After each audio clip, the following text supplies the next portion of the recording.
coming out, everyone. I just want to give you an update on what happened yesterday here in Manchester Township. I'm Greg McLaughlin, the Chief of New Jersey Forest Fire Service.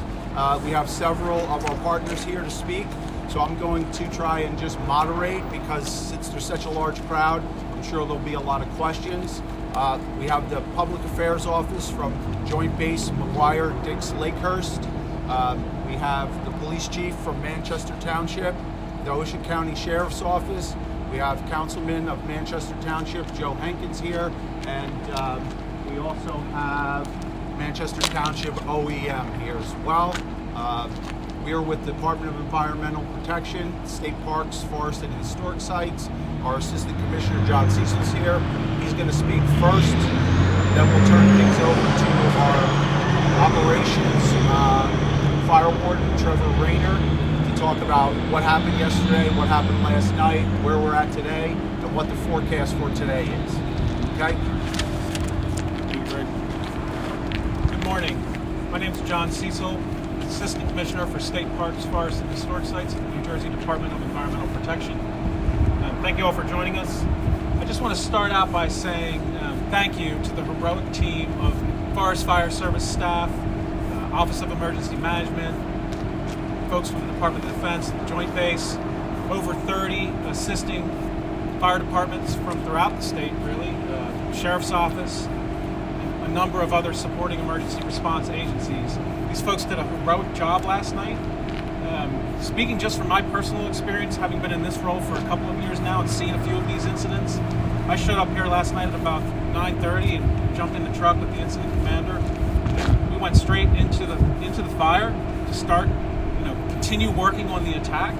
This fire exhibited extreme fire behavior. We saw a wall of fire, 200-foot flames, raining fire embers. I don't mean to be dramatic, but this was a severe situation that these guys and gals managed to keep in a place and protect lives and property. For that, we cannot thank them enough. With that, I'll turn it over to Assistant Division Fire Warden Trevor Rayner, and he can walk you through some of the details of the incident. Thank you, John. Good morning, everyone. I'm Trevor Rayner from New Jersey Forest Fire Service. I'm an Assistant Division Fire Warden, and today I'll be going over a summary of our operations yesterday into today. The incident commander's on the fire right now. He's currently engaged, and I'm going to give that summary. Basically, the synopsis of this wildfire is that it occurred yesterday afternoon on a special weather statement for Fire Danger Fire Day. So, as you know, the fire weather was severe yesterday due to low humidity, strong winds, and high temperatures. Currently, we're in the leaf off season, so that warm sun penetrates the open canopy of the trees right now since we haven't greened up. So the forest floor and all the fuels are very dry. Should there be an ignition source, the wildfire spread quickly with yesterday's weather. So the fire came in yesterday afternoon, and resources were on scene quickly. The Forest Fire Service came in and assisted Joint Base through cooperation and partnership and good collaboration.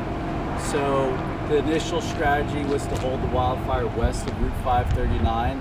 Due to the weather conditions, we were unsuccessful in that. The fire jumped Route 539 and was burning east of that, going towards Lakehurst.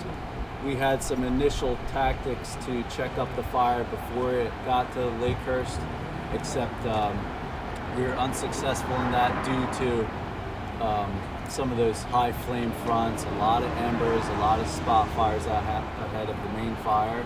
So ultimately, the fire burned. We're at 3,859 acres and 50% contained. And ultimately, we're using hard pavement, hard roads, hard control lines, barriers to wildfire spread to check that fire up. Interior sand roads that exist within the forest weren't suitable control lines, so we had to use something more substantial. The wildfire is under investigation at this point. We have about 75 Forest Fire Service personnel out there. We have 15 Type 6 engines, which are the brush trucks you see driving around. We have tractor plows out there, bulldozers, UTVs, 2 helicopters, and and smaller engines from the Forest Fire Service. Great partnership with the county and local fire departments. They were in place conducting structure protection, which they were protecting the houses as the wildfire progressed along the homes and the property lines. The structure protection leapfrogged from house to house, stayed with the fire, and ultimately saved a lot of homes. It was successful in that regard. Injuries, no injuries at this time, and we have aerial assets on location. The synopsis for today is continue to improve and reinforce control lines, continue to mop up. Route 70 and Route 539 were initially closed due to the wildfire. We've reopened them. Beckerville and Horicon Ave remain closed at this time. We're working hard to mop up and reopen that so that there's no smoke on those roads. Traffic safety is a priority. I'd like to urge to everybody, drive carefully through the smoke if you see firefighters. And so today, it's probably a worse fire day than it was yesterday. So we're looking to wrap this fire up quickly and safely and put in a really strong effort with our cooperating agencies and our agency so that we're ready for the next wildfire. Thank you, and I'll turn it back to Greg. Good morning, everyone. Chief Robert Dahl from Manchester Police. Just before 11 o'clock, Forest Fire had made the determination that we had to evacuate homes in the Beckerville section of the township. So members of the Manchester Police Department, Manchester Emergency Services, Lakers Borough Police Department, as well as Worcester County Sheriff's Department and Toms River Police Department went house to house rather quickly and evacuated about 70 homes in Manchester Township to the Manchester High School, which is where we had set up a shelter. We then assisted Lakehurst Borough with the evacuation of about another 100 homes along Division Street and Proving Ground Road safely. The shelter was open till about 3 or 4 o'clock in the morning when Forest Fire had notified us that we were allowed to return to their homes. So everyone who was evacuated is now back in their homes.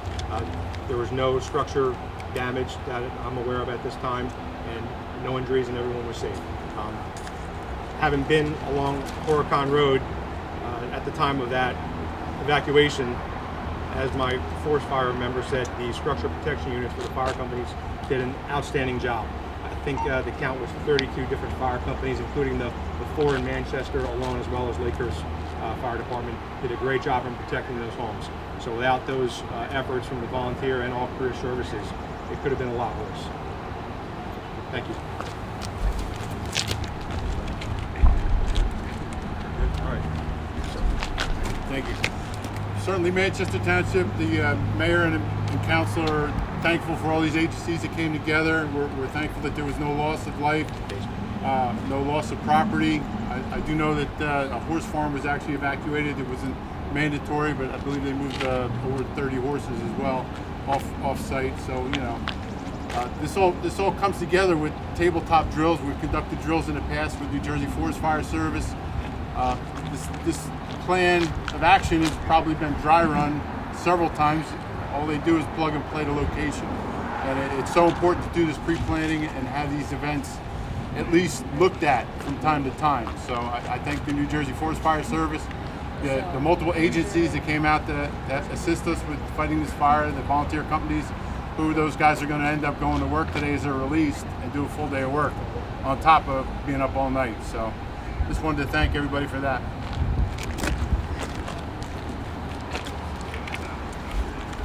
Good morning, everyone. I am Captain May Morales. I am from the JBMDL Public Affairs Office. I just want to echo the gratitude that we feel for all the first responders and volunteers who help with the fire. On behalf of the base, we are also very proud to be part of this unified response command with all first responders. We know it's been a difficult night for a lot of Manchester residents, including our own base residents in base housing. We are doing everything on our part to communicate with our DOD individuals and personnel, as well as those residents affected, to ensure their well-being. Additionally, there were no impacts to the structures on the installation. Therefore, there is no impact to mission. Business will be back as usual, and I say that because obviously we had to take a momentarily pause due to what just happened. We did publish a press release. It is available on jbmdl.jb.mil. I also have a few copies if you prefer a hard copy. Thank you. Thank you. Thank you.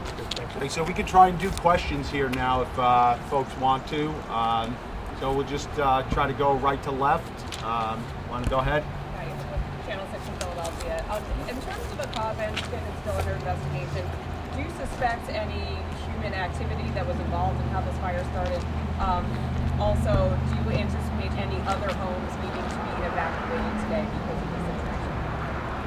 So all fires in New Jersey, all wildfires in New Jersey, we investigate, and so this will remain under investigation. Whether we actually are able to determine a cause or not is still to be determined.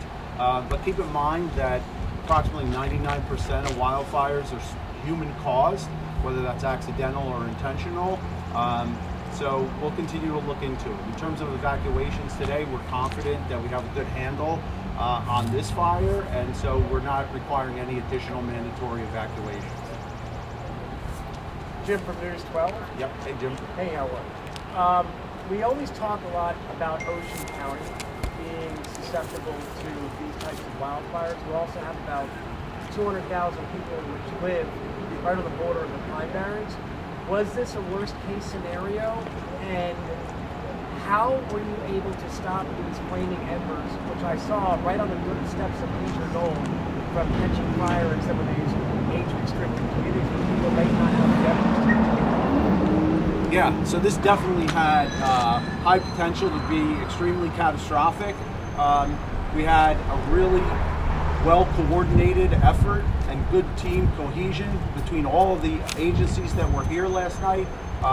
That points to Councilman Hankins' earlier statement about how we train together with the state and our partners here to prepare for these events so that we can respond quickly.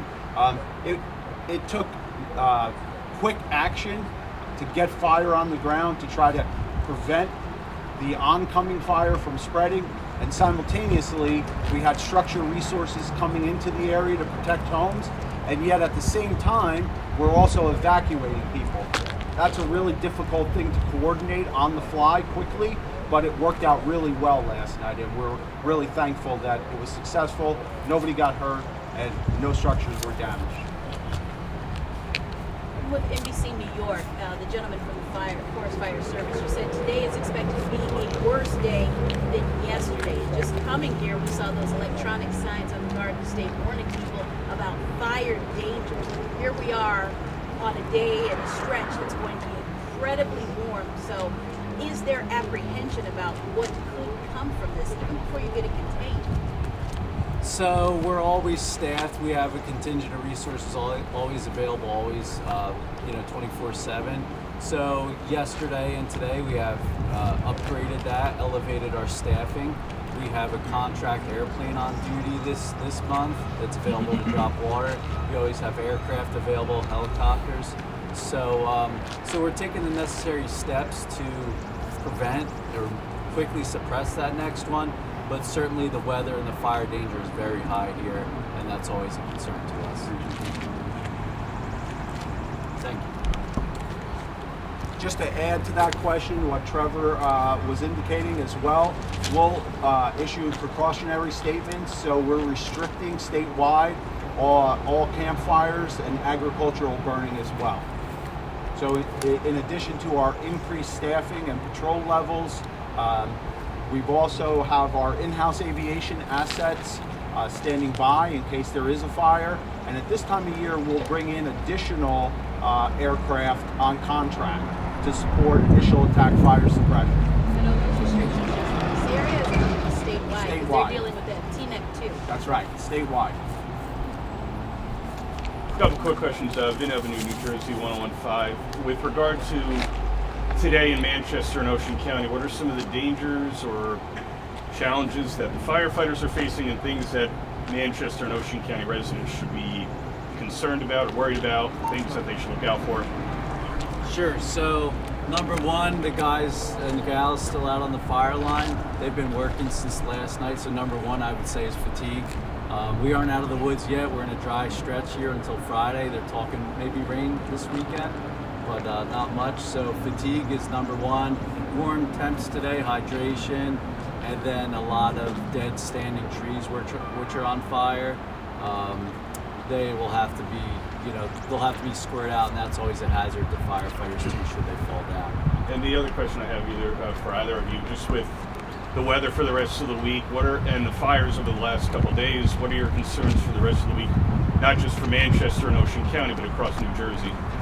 Sure. So it's sort of like what we mentioned earlier. We're taking the necessary steps. We've implemented restrictions on agricultural open burning and campfire restrictions. We've upped our patrol levels, so there's more people in fire trucks actively patrolling, looking for wildfires. We have fire towers. There's staff today looking for wildfires, letting us know when there is one. And we have a aircraft on duty, ready to take off at a moment's notice, can drop 800 gallons of water at a time and knock down that fire and try and prevent it from getting established. Thanks. Are there any homes affected by air quality with the smoke that you want residents to know about? What should they do?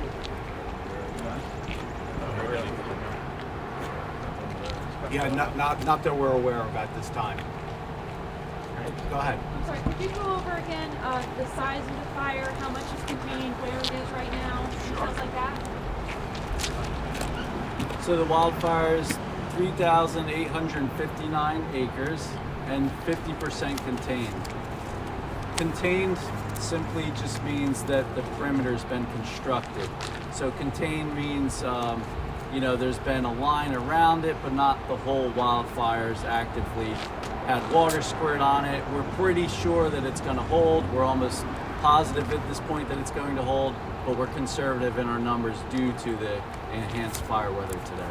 And is that in the Beckerville Joint Base area, or where is it now? So we have a map we can certainly go over, but basically the wildfire is north of Foricon Road and Beckerville Road and Route 70, south of Broome Road on the Joint Base, and east of an unimproved road on the Joint Base, we call it Rock Road, and west of Division Street in Lakehurst. Excuse me, I'm Ted Goldberg with New Jersey PBS. I'm coming from North Jersey, where we heard about a wildfire in Jersey City as well yesterday. Do you guys know how many wildfires exactly were started yesterday throughout the state? Do you know, Jimmy? We can get it in a minute. We can get that for you in a minute. Okay, thank you. Yeah. Somebody over. I heard you just mention his name. I'll be the kindergarten person that asks, why is this called Jimmy's Waterhole Fire? So it's not after me. It's not after you. So typically wildfires of a large size are given a name relative to some known location and sometimes relative to the point of origin of the fire. In this case, there was a water hole in front of the fire that we were working hard to try to contain the fire around and keep it on one side of the water hole. So this became sort of a intense working spot for everybody, and thus that became the name. Quick question. I know it's been a busy year for you all in the Forest Fire Service. How are the firefighters handling fatigue? How are they dealing with all these multiple fires? So yeah, Trevor mentioned this as well, that fatigue definitely sets in when you're working long days and through the night, especially when we're starting to get into these warmer temperatures where we may have some hydration issues as well. But what we've been doing is trying to rotate in and out crews on a regular and routine basis. We're bringing in resources from other parts of the state where fire activity is lighter at the moment. And also we're working with our partners such as American Red Cross and our local folks here at the fire company to help firefighters rehab, to stay hydrated, to stay fed. The folks here have been more than hospitable in providing all kinds of coffee, refreshments, and we also have folks checking on firefighters and making sure they're safe, and if they need a rest, we give them a rest. Jim? Yeah, I just got a text from a concerned person who lives over there. It looks like a flare-up in their neighborhood. What do you want to tell the people in that zone? Should they be calling 911, or is everybody out there already aware of flare-ups, things like that? So there'll continue to be flare-ups as this fire is only 50% contained. However, the perimeter is not expected to grow. The fire should hold its footprint. So residents will see continued smoldering smoke and small flames, sometimes larger flames as we burn out pockets of unburnt fuel. So that'll be regularly occurring until we get significant rainfall to check the fire and sort of smother it. You guys plan on any other updates today? Okay. Yeah, 3 o'clock. Right here. Yes. Hi, Karen Wall from Patch. How many, I know you said 170 homes were evacuated. Do you have an approximate number on how many people evacuated? And did you run into resistance? Because I was listening to radio traffic last night, and I know there were a couple of times where it appeared that there may have been people who stayed. If there are people who stay, do you have a message to people about evacuating when they're told to evacuate? Monitoring the radio transmissions last night. I didn't hear that, but to my knowledge, everyone evacuated voluntarily. So I asked that if a police officer shows up at your door and says it's time to evacuate, that you heed that. It's not something we take lightly. We utilize the resources of forest fire to tell us where the fire is going, and it's our job as law enforcement and our partners to make sure that people get out of there safely. So of the 170 homes that were evacuated between us and Lakers Borough, we had approximately 60 show up at the shelter. That was the last number that I had. The shelter is now closed. So everyone has returned back to their homes. I didn't hear of any resistance in Manchester Township when I was listening. I'm not sure about Lakers Borough, but if someone shows up at your door and asks you to leave, I understand everyone likes their homes, but there's a reason. That's not something we take lightly. We have our Nixle system, and we put out an alert, a reverse 911 to everyone ahead of time when a police officer gets there, so that at the very least they're packing. What we found, especially in the areas we did in the Horicon Road, is that when we get there, people were already moving, which is very helpful. So once you get those alerts and sign up for our Nixle system, and an officer shows up at your door, it's late in the process. You need to get moving, and any resistance. Listen, we're not arresting anybody for staying in their home. We certainly don't advise them. It's only in the interest of public safety. And on top of that, we have the firefighters in the backyard, and they're doing their thing. So we don't want anyone getting hurt when we have firefighting operations either. Sorry about that, Chief. Could you repeat the roads where the homes were evacuated? So the roads in Manchester Township were on Horicon Road and Beckerville Road. And Beckerville has an east section and a west section. And then in Lakers Borough is the area around Division Street and Myrtle, which back up to basically what they call Proving Ground Road, which enters the back of Pinehurst Gate of Joint Base McGuire against Lakers. Thank you. Sure. So the answer to your question about the number of fires yesterday statewide was 15. However, that number could increase slightly as additional reports are coming into our system overnight. For this time of year, is that a typical number? Is that an aberration? At this time of year, April is peak fire season in New Jersey, so that's a pretty typical number. This year, though, we have seen since the start of the year an increase in the number of fires compared to last year. So fire season also got started a little bit earlier this year as well. Okay, we'll reconvene. Oh, hi, Judy. Hi, Craig. Would this be a good time maybe to talk about what the communities in Manchester Township can do to assist the Forest Fire Service in their communities? Do you want to come talk about it? No, Firewise USA. Yes, absolutely. So what Judy's referring to is Forest Fire Service works with municipalities to help them develop what we call community wildfire protection plans, which identifies where fire risk may be present, and then we offer assistance to help mitigate those wildfire risk measures. We offer grant funding as well to fund treatments, perhaps, if you will, to reduce fuels and mitigate that risk. We also work with residents on evacuation plans, and through our what's called Firewise Communities USA program, we help those residents to be able to be prepared and take action themselves to create conditions such as defensible space around their homes, where perhaps they can change things out, such as wood mulch to stone, reduce flammable vegetation to less flammable vegetation. Thanks for pointing that out, Judy. Thank you. Okay, folks, we can reconvene again this afternoon at 3 o'clock. Here. Thank you. Thank